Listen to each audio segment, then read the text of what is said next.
नारायण राणेंविरोधातील मानहानी प्रकरणी संजय राऊतांची उद्या माझगाव कोर्टामध्ये साक्ष नोंदवली जाणार। राऊतांचं नाव मतदार यादीत नव्हतं असा दावा करत आपण त्यांना निवडून आणलं असा दावा नारायण राणेंनी एका भाषणात केला होता। पुण्यामध्ये बिबट्यांचा विषय गंभीर, रेस्क्यू सेंटरची संख्या वाढवून बिबट्याची दहशत कमी करणार। एकनाथ शिंदेंची प्रतिक्रिया, तर रानडुक्कर यांचा देखील बंदोबस्त करू। पुण्यातल्या प्रचार सभेत एकनाथ शिंदेंचं वक्तव्य।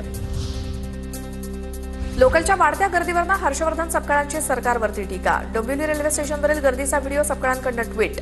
मुंबई स्पिरिटच्या नावाखाली मुंबईकर भरडला जातोय, सपकाळांचा सरकारवरती हल्लाबोल। सांगलीच्या जत तालुक्यातील 65 गावांच्या पाण्याचा प्रश्न डिसेंबरपर्यंत सुटेल, पालकमंत्री चंद्रकांत पाटील यांचं ग्रामस्थांना आश्वासन।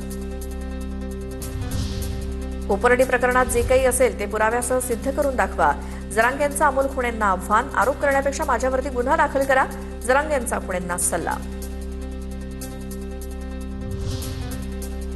नंदुरबारच्या सातपुड्यातील विकास कामातील भ्रष्टाचाराला लगाम लागणार। प्रत्येक कामासाठी युनिट आयडी बंधनकारक। निकृष्ट दर्जा आणि गैरप्रकार रोखण्यासाठी प्रशासनाचा निर्णय।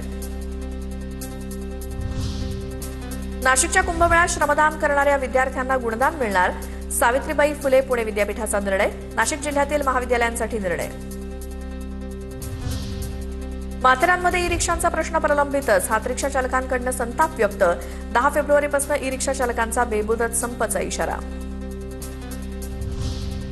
पुण्यातील प्रभाग क्रमांक 1 मध्ये पाण्यासाठी नागरिकांचा हंडा मोर्चा, सोमवारी आळंदी रोड रस्ता रोकोचा देखील इशारा।